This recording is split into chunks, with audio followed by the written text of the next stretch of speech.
ใส่ความแรงงานอันเจ้าลกมันอันจักวันจักมือ4-5 มื้อใน17ตนนั้นนะ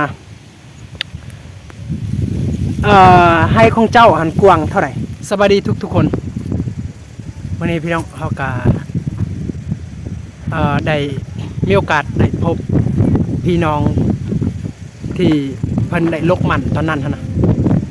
แต่ว่าเฮาอยากรู้ว่ามันของเพิ่นนั้นรวมทั้งหมดเงินนั้นเท่าไหร่นะได้จักกิโลจักต้นและเงินที่เขาขายเพิ่นขายมันจักล้านนะพี่น้องและเพิ่นเฮ็ดมันจักเดือนนะเราอยากถามให้ท่านผู้ชมกันได้เบิ่งนำกันเพราะว่าเฮาก็มีโอกาสได้พบได้พอเพิ่นก็เลยเฮาก็อยากสัมภาษณ์เพิ่นหน่อยนึงให้ท่านผู้ชมก็ได้ยินได้ฟังนำกันโอเคพี่น้องสวัสดี Bánh xuôi มาตายดอก Rực cà lò อ๋อกำลังนอนรึก Cà lăng dâu Thịt cùng Thịt lăng cà lít lăng อ๋อพี่น้องเฮาก็ได้พบเฮาก็มีโอกาสที่ดีนะเฮาได้พบพี่น้องที่เพิ่นลกมันอาทิตย์ก่อนนะแต่ว่ามื้อนี้เฮาก็อยากอัปเดตและอยากถามเพิ่นอยากสัมภาษณ์เพิ่นให้พี่น้องก็ได้เบิ่งได้ยินนำกันนะก็คือเดี๋ยวนี้เฮาก็กำลังทักทายเพิ่นนะเฮาก็กำลังถามเพิ่นว่าเพิ่นเฮ็ดหยังเดี๋ยวนี้นะก็เพิ่นบอกว่าเพิ่นก็กำลังลกมันหรือว่าคนมันช่วยเหลือพี่น้องนะหรือว่าคืนแฮงให้แก่พี่น้องนะเพราะว่าตอนเพิ่นลกมันก็มีพี่น้องเขาก็ไปเอาแฮงของเพิ่นก็เลยเพิ่นก็ไปส่งคืนอีกนะแบบนั้นนะเฮาอยากถามนะเกินเพราะว่า ก็เราcái nhà mình tự kỹ mình sẽ xài Bạt xà ในระหว่างบาดแสงกี่ก็เราcái nhàกี่sẽ tồn Mình chỉ tụ bùl to มันจะตุปุลต้นพี่น้องเฮากะกำลังเข้าสู่กันถามเพิ่นนะเฮาอยากถามเพิ่นว่ามันเพิ่นตอนนั้นเพิ่นลก2 อาทิตย์ก่อนนะพี่น้องแต่ว่าเฮามีโอกาสที่ถามเพิ่นมื้อนี้เฮาถามว่ามันของเพิ่นจักคันรถนะที่เขาไปเอาตอนที่พี่น้องได้เห็นตอนที่เฮากะอัปเดตคลิปตอนนั้นนะกับเพิ่นว่ารวมทั้งหมดก็2 คันรถนะคันรถภาษาเวียดเอิ้นว่ารถบาเก้านะพี่น้องก็เห็นนะรถบาเก้าการใน2 คันรถนี้รวมทั้งหมดต้นกับ17 ต้นปลายพี่น้องประมาณนั้น17 ต้นปลายนะ17 ต้นปลายเนาะแต่ระหว่าง17 ต้นปลายนี่เพิ่นเจ้าดูแลมันของเจ้าประมาณจักเดือนเพื่อจะได้สำนั้น14 เดือน 14 เดือนแสดงว่ากายปีนึงเนาะปีนึงพอดี12 เดือนเนาะแสดงว่าพี่น้องใน2 คันรถ17 ต้นเนาะเฮาถามว่าเพิ่นดูแลมันของเพิ่นจักเดือนแต่เพิ่นว่ากะอายุแต่ละปีเขาไล่อันนั้นแต่ละเทื่อเฮาได้ยินว่าชาวบ้านเพิ่นว่าถ้ามันครบกำหนดแม่นปีนึงสมมุติว่าเฮาปลูกเดือน7เฮาไปลกเดือน7มันใหญ่แท้นะแต่ว่าเพิ่นก็ได้ดูแลมันก็เป็นปดี14 เดือนแสดงว่าปีกับ2 เดือนนะแต่ว่าในปี2 เดือนนี้ก็รวมทั้งหมดที่17 ต้นใน17 ต้นนั้นก็เฮาอยากถามว่าใน17 ต้นนั้นนะให้ของเจ้ากว้างเท่าไหร่ใน2 คันรถให้ของเจ้ากว้างเท่าไหร่แหกปลายแล้วแสดงว่าพี่น้องแหกปลายไม่ได้แต่ได้12 13 17 ต้นแหกปลายเนาะแหกปลายไปได้คือว่าได้น้อยแท้ว่าเน่าหมดบ่อยู่ในไห้หรือว่าบ่เน่าบ่แต่ว่ามันน้อยเนาะเนาะแต่ว่าพี่น้องก็ใครแน่เนาะมันของเพิ่นบ่เน่าพี่น้องแต่ว่ามันน้อยพี่น้อง14 เดือนก็ยังน้อยอยู่นะพี่น้อง14 เดือนเนาะแต่ว่าในระหว่าง17 ต้นน่ะเจ้าใส่ความแรงงานเจ้าลกมันจักวันจักมือ4-5 มื้อ5 มื้อ 4-5 มื้อบ่นั่น ครับ โอ้ในระหว่าง5มื้อหันคนหันจำนวนคนหันมื้อหนึงจักคน 20 คน 20คนมีบ่อันมื้อหนึงที่มีบ่บางมื้อกะกาย20คนก็มีบ่ มีนะ โอ้ มีนะ มีเนาะ อืม แสดงว่าถ้าสมมุติว่าอยู่นี่หันเขาสมมุติว่าเขาจ้างอะนะเขาจ้างหันวันหนึงจักเท่าไหร่ราคาเนี่ยเขาจ้างให้งานของคนน่ะ 100,000 100,000ถ้าอะไรเป็นเงินกี่เงินดงเท่าไหร่ ลงก็100,000 100,000เงินดงก็100,000 100,000 เงินกีบก็100,000 100,000คือกันหมดอะ แสดงว่าเงินกีบกับเงินดงนี่ก็เท่ากันเนาะ อืม เนาะโอ้พี่น้องเพิ่นนั่นได้17 โตนหั่นน่ะพี่น้องกับเพิ่นใช้เวลาแรงงานหั่นน่ะกับ5 วันพี่น้องกับบางวันก็มี20 คนมาซุยลกมันของเพิ่นหั่นน่ะกับบางวันก็มี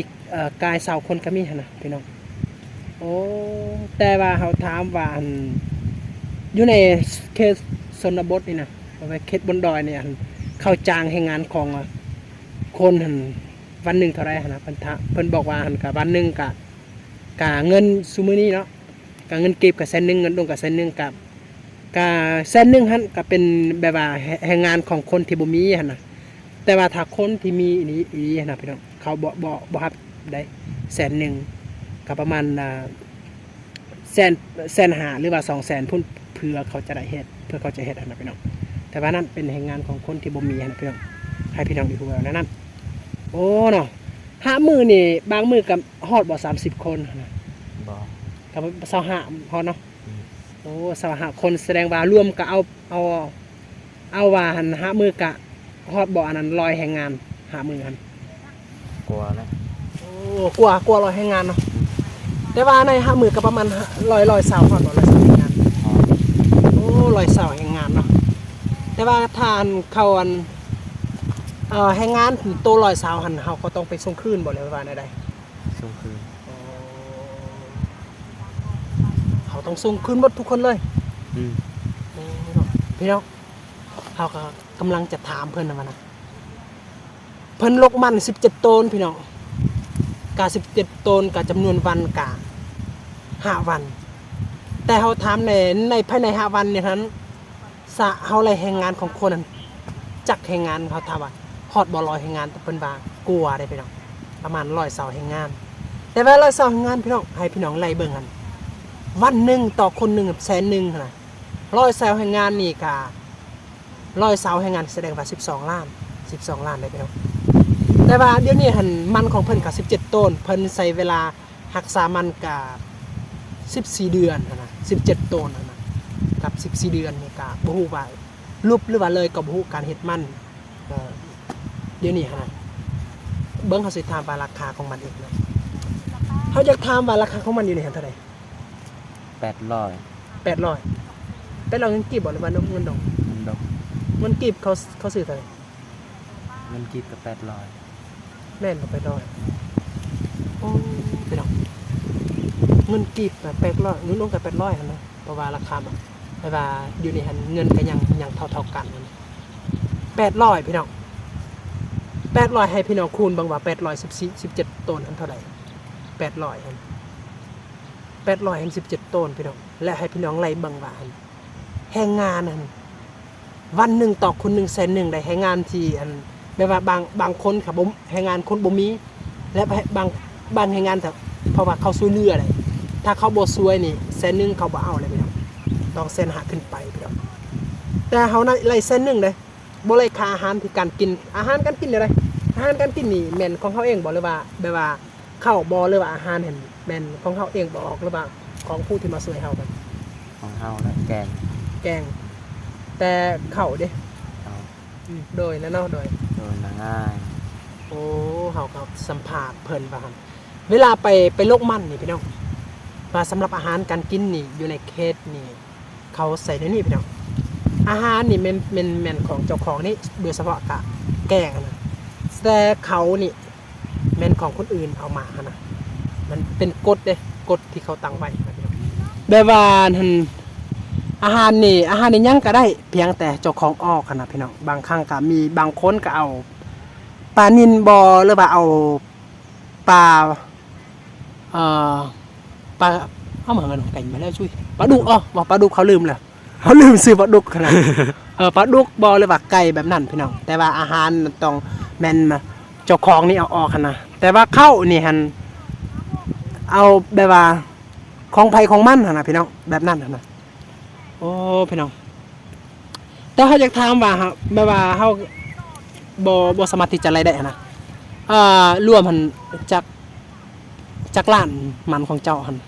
ในระหว่างที่เจ้าเฮ็ด14 เดือนกับหัน17 โตนนี้หันการระยะเวลากับ14 เดือนเนาะและใน14 เดือนหัน17 โตนหันก็เดี๋ยวนี้หันเจ้าขาย800 เดือนหันเงินเท่าไหร่13 ล้าน13 ล้านโอ้13 ล้านบ่ไล่ทั้งหมดเลยบ่หรือว่าไล่ยังบ่ทันตัด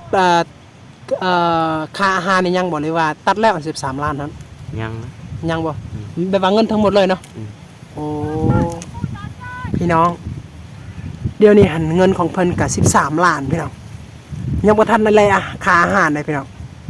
โอ้13 ล้านเฮ็ดมัน14 เดือนนะพี่น้องโอ้ย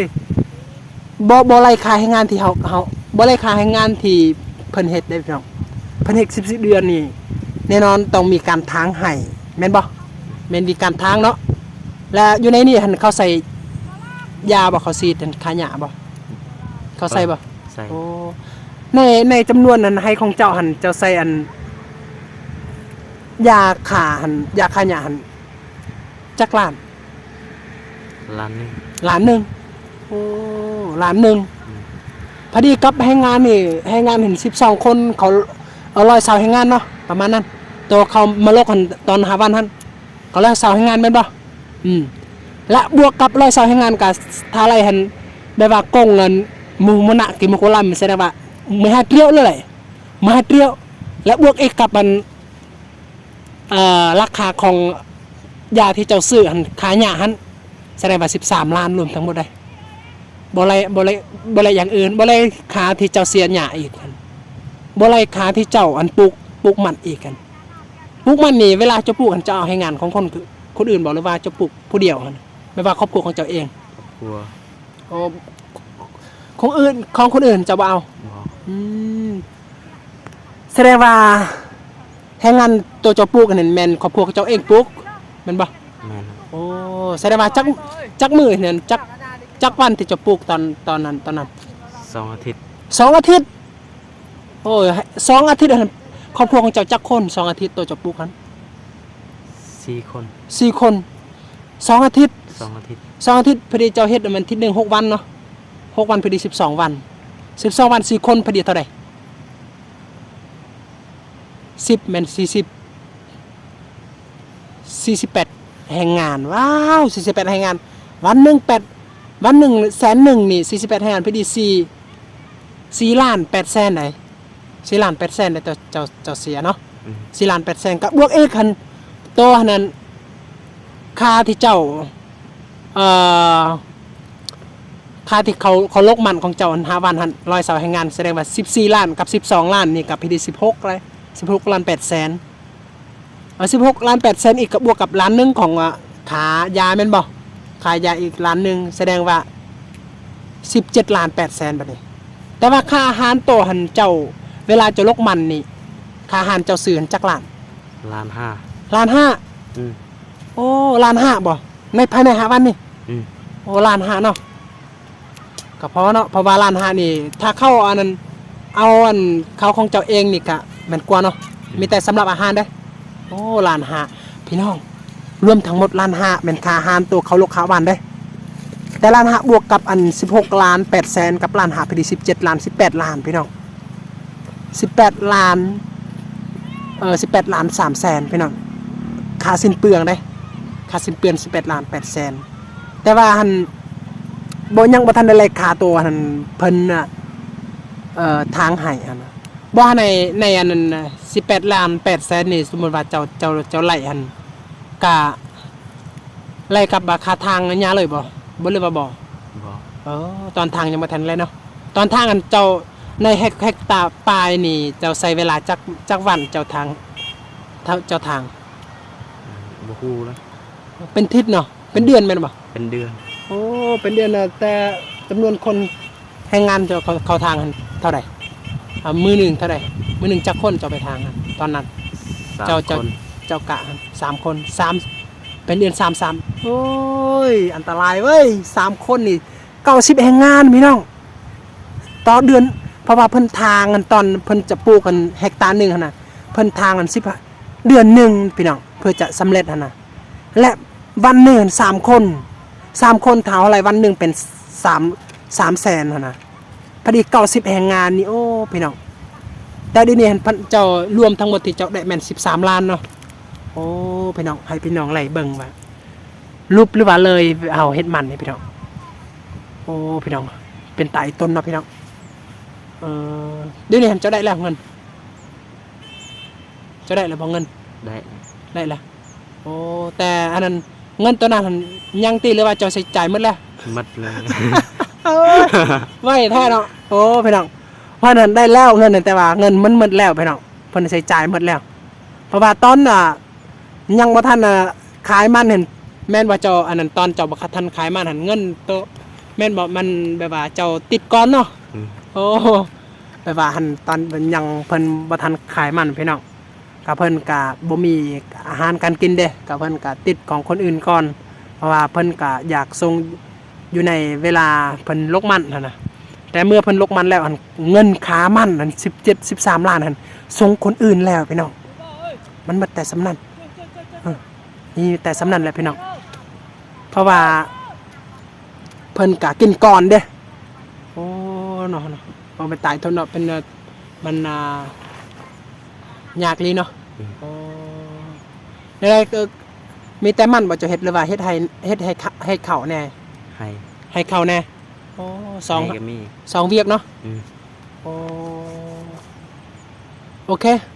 เฮาก็อยากถามเจ้ามีแต่สำนั้นเฮาอยากจะสัมภาษณ์ให้แก่ท่านผู้ชมก็ได้เบิ่งหั่นนะแต่ว่าถ้ามีหยังอีกเขาก็อยากสิผัวพันอีกหั่นนะเฮาก็ขอบใจเจ้าโอเคพี่น้องเฮาก็ได้ถามเพิ่นแหละเพิ่นที่พี่น้องตัวนั้นเพิ่นลกมันแล้วนะเฮาก็อยากจะอัปเดตให้ท่านผู้ชมก็ได้เบิ่งได้ยินนํกันนะวิถีชีวิตของคนในบนดอยนะอาชีพการเฮ็ดมันนะก็พี่น้องก็ตามที่พี่น้องได้ยินที่เพิ่นเว้านั่นแหละกับเพิ่นเฮ็ดมันก็ประมาณทางให้กะเดือนหนึ่งพี่น้องวันหนึ่งต่อ3คนและเพิ่นปลูกเอกนะปลูกมันกะ2 อาทิตย์วันหนึ่งต่อ4คนปลูกกันนะกะลกเอกนะพี่น้องเพิ่นเฮาถามเพิ่นกะว่าลกกะ5 วันนะพี่น้อง5 วันนี้จำนวนคนกะประมาณ25 คนต่อ5 วันกะเฉลี่ยกะประมาณ120แรงงานประมาณนั้นพี่น้องแต่ว่า120แรงงานพี่น้องอยู่ในเขตนี้ได้เข้าจ้างผู้ที่มาเฮ็ดเวียกนะแต่ถ้าเฮาจ้างคนที่ทุกข์นะกะวันหนึงกะ100,000กะเพิ่นก็ยังเฮ็ดแต่ว่าคนที่มีหั่นน่ะแบบว่ากับบ่แม่นว่ามีอีหลีแต่ว่าเพราะว่ามีอยู่แต่ว่าเราต้องจ่ายจ้างกับวันหนึ่งต่อ150,000เลยเพื่อแล้วเพิ่นจะไปเฮ็ดถ้าบ่เพิ่นก็บ่เฮ็ดแบบพี่น้องแล้วว่าถ้าเฮาไล่ราคาขั้นต่ำเด้วันหนึ่งต่อ100,000นี่ก็ตามที่พี่น้องได้ยินที่เขาบอกนั่นแหละก็อยากเกือบ20 ล้านพี่น้องค่าสิ้นเปลืองได้อยากเกือบ20 ล้านแต่ว่าเดี๋ยวนี้พี่น้องราคามันแห้งลงพี่น้องตอนนั้นก็เขาปลูกมันก็ตอนนั้นเป็นราคา 2,000 แต่เดี๋ยวนี้ลงหลายเติบพี่น้องลงยังเหลืออีก800เดี๋ยวนี้นะพี่น้องก็ตอนเพิ่นมาลกกับ800แหละพี่น้องก็มีผู้ลกดีนี่นะกับ800แหละพี่น้องเพราะว่าราคามันลงดีแล้วว่าถ้าเฮาคิดอะไรไปคิดอะไรมานี่ก็รูปแหลกแท้เลยพี่น้องก็เฮาก็ต้องติดลบหลายก็คือเพิ่นก็ติดลบเป็น10 ล้านพุ่นได้ติดลบคนอื่นนั่นนะแต่ว่าทั้งหมดว่าติดลบพี่น้องนี่ก็เป็นอาชีพของคนในบนดอยก็ต้องมันเป็นแบบนั้นเลยพี่น้องถ้ามันเป็นอาชีพหลักเด้ ก็ถ้าเฮาบ่เฮ็ดก็แห้งเฮาบ่มีกินเด้บ่มีกินพี่น้องก็ยังไข่หั่นน่ะเฮาถามเพิ่นก็ไห้ของเพิ่นก็บ่เน่าหั่นน่ะแต่มีบางไห้อ่ะนะมีบางคนก็มันอยู่ในไห้หั่นน่ะมันเน่าหมดก็มีเฮ็ดเป็นปีหั่นน่ะมันเน่าหมดก็มีพี่น้องเน่าหมดก็มีก็เลยหั่นบ่ฮู้ว่าจักเท่าใดเลยมันลุบเด้แต่ว่าบ่แม่นว่าพี่น้องเขาบ่ฮู้หั่นน่ะพี่น้องแต่เนื่องจากว่าที่บ่มีเวียกเฮ็ดก็เลยเขาก็ต้องพยายามเฮ็ดหั่นน่ะก็เฮ็ดก็มีบางครอบครัวก็เงินหั่นมันอันโตนั่นเขาปลูกหั่นน่ะก็เขากินก่อนแหละเมื่อไปลกมันเมื่อขายมันก็ส่งคืนให้คนอื่นหั่นน่ะก็เงินก็บ่ได้เก็บไว้ได้พี่น้องก็ว่ามีแต่ว่าเฮ็ดไปก็กินไปหั่นน่ะบ่มีเงินออมเลยพี่น้องนั่นแหละจุดปลายสาเหตุที่คนในบนดอยหรือว่าคนในบนดอยแบบว่าทุกข์ยากหั่นน่ะก็เป็นแบบนั้นแหละพี่น้องเนื่องจากว่าดินดอนตอนยากก็มีอยู่แต่ว่าการปลูกก็มันบ่สะดวกเด้มันบ่เหมาะกับสถานที่นี้โดยเฉพาะก็คือมันบางจุดก็เหมาะปลูกได้แต่ว่าบางจุดก็ปลูกบ่ได้นะมันเน่าหมดนะเฮ็ดเป็นเฮกตาร์ก็เก็บเกี่ยวมีแต่3ต้นก็มีบางไร่แต่ว่าบางไร่ก็เก็บเกี่ยวได้10ปลายต้นก็มีแต่ว่าตอนนั้นก็ยังไขทั้งว่ารูปก็ยังไขเพราะว่าราคา 2,000 ก็คือของเพิ่นถ้าอัน17ต้นนี่ราคา 2,000 ก็34ล้านก็เพิ่นกำไร14ล้านนะแต่ว่านั้น